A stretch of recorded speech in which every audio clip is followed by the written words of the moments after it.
Happy Monday, social group families. Thank you for any grace you offered me with getting this video out a little bit later than I usually like to. This past week, we talked about resilience in groups. We did this mostly by using a few different videos.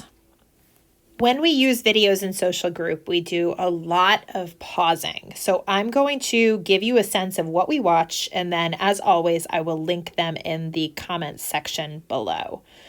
The first video we watched was a video about a school with preschoolers and weeble wobbles. And the teacher just did a brilliant job using these little wooden toys that looked an awful lot like the students to talk about how resilient means that if you fall down, you get right back up again. It's a very, very simple visual explanation that I used with all of our students, grades 3 right on up through high school. They all understood it. They all connected to it. From there, we dug a little deeper and we looked at a video by Katy to a song that I didn't even know she had called Resilient. It's a beautiful claymation story. And in the video, there are so many examples of resilience, from how a plant survives extreme temperatures and a crack in the sidewalk to grow into a tree, to a business that fails and then pivots and makes it. Even just how we cope on a difficult, rainy, gloomy day, or how we grow as an individual. And the kids were able to pick apart this video at their own level and really have some meaningful conversations about it. Finally, we watched a short video called Famous Failures. And right from the outset, I want to be very clear that the failures we're referring to in this video are events, not people. We talked about this as a group. A person is never a failure. However, we all have events that feel like failures or might actually be failures. The video takes us through a number of pretty difficult failures that people experienced, and then we paused it to try to guess who the famous, actually very successful person was who experienced that type of failure.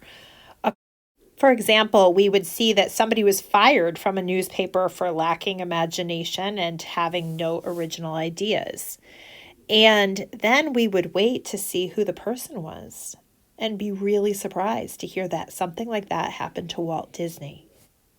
So a lot of the kids would find that these assessments of these people were stupid and they'd get very frustrated. Who would reject Steve Jobs? Who would reject Dr. Seuss, the Beatles? And one of the things that we talked about is that sometimes when people have a really different idea or a different approach to something, the world doesn't really know what to do with them. But the people in this video, they were resilient because even though their ideas that were very near and dear to their hearts were not initially accepted, they didn't quit. Dr. Seuss was rejected 27 times before he was published on the 28th. What if he had given up on the 26th or 27th time? This conversation took us through most of the group, especially in our older groups, but our younger students then made a project. They made a little stick figure of themselves and tried to make it physically resilient. And when we had time, we even put that little figure in a strong breeze to see if it was able to stand up. This is a visual representation of what it means to build a sturdy, strong support system around you and your ideas. And even if you get blown down in the wind, you try again, keep standing. As always, feel free to shoot me an email with any questions you might have. I hope you have a great week.